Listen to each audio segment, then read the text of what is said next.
Next gen YouTube நேயர்கள் அன்பர்கள் அனைவருக்கும் யோக பிரபாவின் அன்பான வணக்கங்கள்.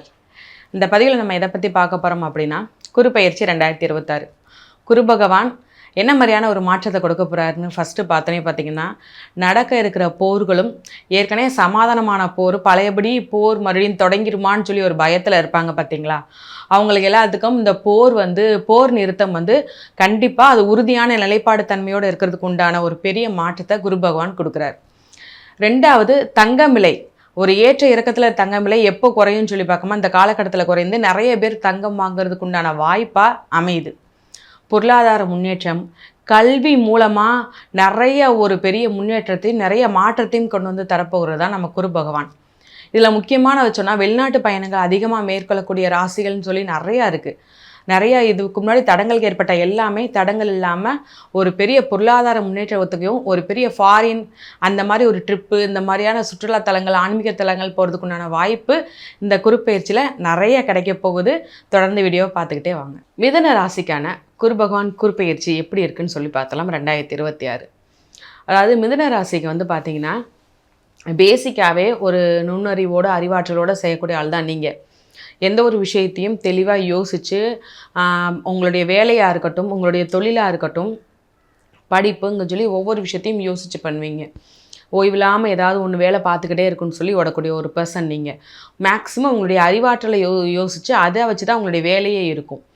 அப்படிப்பட்ட உங்களுக்கு இந்த குருப்பெயர்ச்சி காலம் எப்படி இருக்குன்னு சொல்லி பார்த்துடலாம்.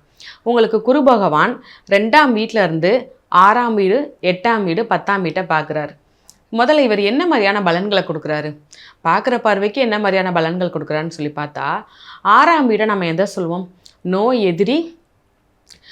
எதிரி கடன் சொல்லுவோம். இந்த நோய் எதிரி கடன் மூணுமே பார்த்திங்கன்னா ரொம்பவே முக்கியமானது. இதில் ஏதாவது ஒரு பாதிப்பு இருந்தாலுமே நம்மளால் முடியாது. அப்படி இருக்கிற ஒரு விஷயத்தில் மூணுமே உங்களுக்கு நல்லா இருக்குது. எந்த உடல்நிலை குறைவு இருந்தாலும் சரி, இதற்கு முன்னாடி ஏதாவது ஒரு ஆப்ரேஷன் பண்ணுற மாதிரி சுச்சுவேஷன் இருந்தாலுமேவும் இந்த காலகட்டத்தில் குருபெயர்ச்சி காலகட்டத்தில் உங்களுக்கு இல்லை மாத்திரை மூலமாகவே சரியாகிறோம், இல்லை ஒரு அலோபதி மூலமாக, இல்லை ஒரு எந்த ஒரு உடற்பயிற்சியும் பண்ணாலே இது சரியாகிற மாதிரியான நிறைய விஷயங்களை கொண்டு வந்து கொடுக்க போகிறாங்க. இதில் முக்கியமானது அடுத்து கடன். அதாவது எது நம்மளுக்கு இன்றியாமதோ, இப்போ கடன் வாங்குறது ரொம்ப முக்கியமான விஷயமா போயிடுச்சு. கடன் இல்லாத மனசனே இல்லைங்கிற மாதிரி ஆகிப்போச்சு. இப்படி கடன் வாங்கிட்டு எப்படி அடைக்கக்கூடிய சூழ்நிலை இல்லாமல் இருக்கேன்னு சொல்லி நீங்கள் நிறைய ஃபீல் பண்ணியிருப்பீங்க. ஏன்னா கடன் நிறைய வாங்கி வச்சுருப்பீங்க. இந்த குருப்பெயர்ச்சி என்ன பண்ணுறாரு அப்படின்னா, கடன் அடைக்கிறதுக்கு உண்டான வழியை இந்த காலகட்டத்தில் உங்களுக்கு ஏற்படுத்தி தராரு. இதை நீங்கள் பயன்படுத்தி கொஞ்சம் கொஞ்சமாக கடன் அடைக்க ஆரம்பிச்சிட்டிங்கன்னா நிச்சயமாக கடனை ஃபுல்லாகவே அடைச்சிடுவீங்க. மறுபடியும் கடன் வாங்குறதுக்கு உண்டான ஒரு மைண்டே உங்களுக்கு தோணவே தோணாது. ரெண்டாவது பார்த்திங்கன்னா எதிரி. மேக்ஸிமம் நீங்கள் ஈஸியாக எல்லாத்தையும் பழகிடுவீங்க, ஒரு நட்பு பாராட்ட ஆரம்பிச்சிடுவீங்க. ஆனாலும் உங்களை போட்டியாக நினைக்கிறவங்களோ இல்லை நீங்கள் உங்களுக்கு சரியாக ரெஸ்பான்ஸ் பண்ணலையோவோ அவங்கள விட்டு கொஞ்சம் விலகிடுவீங்க. அதுவே ஒரு எதிரி மாதிரி ஆகிடும். ஒரு பேச்சுவார்த்தை இல்லாத, நீ பெரியவனா நான் பெரியவனான்னு ஒரு போட்டியிலே இருக்கும். இந்த காலகட்டம் எதிரியாக இருக்கிறவங்க கூட நட்பு பாராட்டுறதுக்கு உண்டான வாய்ப்பு குருப்பெயர்ச்சி காலத்தில் இருக்குது. ஸோ உங்களுக்கு நட்பு வட்டாரமும் அதிகமாக இருக்கும். அடுத்து பார்த்திங்கன்னா 8ஆம் வீட்டை பார்க்குறாரு. ஆயில் கூடும். உடல்நிலை பிரச்சனை தான் ஏற்கனவே பார்த்த மாதிரி 6ஆம் வீட்டை பார்த்த மாதிரி 8ஆம் வீட்லேயும் உடல்நிலை சம்மந்தப்பட்ட பிரச்சனைகள் அனைத்துமே தீரும். பெண்களால் இருக்கிற ப்ராப்ளம்லாம் சரியாகும். ஆணாக இருந்தாலும் சரி, பெண்ணாக இருந்தாலும் சரி, இதற்கு முன்பு காலகட்டத்தில் பெண்களால் நிறைய அவமானமும் பெண்களால் நிறைய சண்டை சச்சரவுலாம் வந்திருக்கும். அப்படி இருக்கும்போது இந்த குரு பகவான் குருப்பெயர்ச்சி காலத்தில் பெண்களால் உள்ள தப்பு பெண்களால் உள்ள பிரச்சனையை அவங்களே சரி பண்ணிக்கிடுவாங்க. உங்ககிட்ட சொல்லுவாங்க, ஆமாம் என் மேலே தான் மிஸ்டேக், நான் தான் தப்புன்னு சொல்லி உங்ககிட்டே சொல்கிறதுக்குண்டான வாய்ப்பு நிச்சயமாக இருக்குது. கண்டிப்பாக உங்களுடைய மேல் உள்ள பழி உங்களை விட்டு அகன்றும். ரெண்டாவது பார்த்திங்கன்னா ஒரு என்ன சொல்லலாம்னா, ஒரு பண விஷயத்தில் பொருளாதாரத்தில் ஒரு முன்னேற்றம் இருக்க போகுது. ஏன்னா 10ல் பார்த்திங்கன்னா உங்களுக்கு விவசாயம் நல்லா இருக்குது. விவசாயம் பண்ணுறவங்களுக்கும் சரி, தொழில் பண்ணுறவங்களுக்கும் சரி, எந்த விதத்துலேயும் வருமானம் குறைவு இல்லாமல் வருமானம் அதிகமாக உண்டாகிறதுக்கு உண்டான வாய்ப்புகள் பயங்கரமாக இருக்குது. இது நீங்கள் ஃபாரின் போகிறதுக்கு உண்டான வாய்ப்பு, அதன் மூலமாக ஏற்கனவே நீங்கள் போயிட்டு வந்தாலும் சரி பழையபடி போகிறதுக்கு உண்டான வாய்ப்புன்னு சொல்லி நிறையா இருக்குது. பூர்வ புண்ணியத்தில் உங்களுக்கு இருக்கிறதுனால குலதெய்வத்தோட அருள் பரிபூர்ணமாக இருக்குது.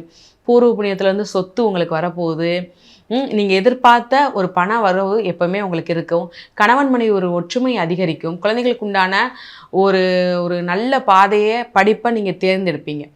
ஓகே, அவர் இருக்கிற இடத்துல கொஞ்சம் எச்சரிக்கையாக இருக்கணும் இல்லையா? அவர் எந்த இடத்துல இருக்கிறாரு அப்படின்னா, உங்களுக்கு 2ஆம் வீட்டில் இருக்கிறார். 2ஆம் வீட்டில் இருந்து தான் 3 பார்வையாக 6, 8, 10 பார்க்குறாரு. 2ஆம் வீடு வந்து பார்த்தீங்கன்னா தனலாபம், குடும்பம். அந்த விஷயத்தில் மட்டும் கொஞ்சம் குடும்பத்துக்குள்ளே சின்ன சின்ன சண்டை சச்சரவு தான் இருக்கும். அம்மா அப்பா குழந்தைகளுக்கு மத்தியில் சின்ன சின்ன சண்டை சச்சரவு. இவங்களுக்கு வந்து ஒரு பிரயாணம் போய்க்கிருக்காங்க அப்படின்னா அதில் கொஞ்சம் கவனமாக இருக்கணும். வண்டி வாகனத்தில் கவனமாக இருக்கணும். ஏதாவது ஒரு பேசி அதன் மூலமாக ஒரு வாக்கு கொடுத்து இந்த வாக்கை காப்பாற்ற முடியல அப்படிங்கிற ஒரு சுச்சுவேஷன் வரதுக்குண்டான வாய்ப்பு இருக்குது. இதில் நீங்கள் கொஞ்சம் எச்சரிக்கையாக போகுது. நீங்கள் என்ன வழிபாடு செய்யணும் அப்படின்னு பார்த்தீங்கன்னா, விஷ்ணு பகவான் வழிபாடு. துளசி மாலை சாற்றி விஷ்ணு பகவான் வழிபாடு பண்ணுங்கள். உணவு இல்லாதவர்களுக்கு அன்னதானம் பண்ணுங்கள். அதன் மூலமாக அந்த பாதிப்புகள் குறைந்து கடவுளின் ஆசீர்வாதம் உங்களுக்கு பரிபூர்ணமாக இருக்கும்.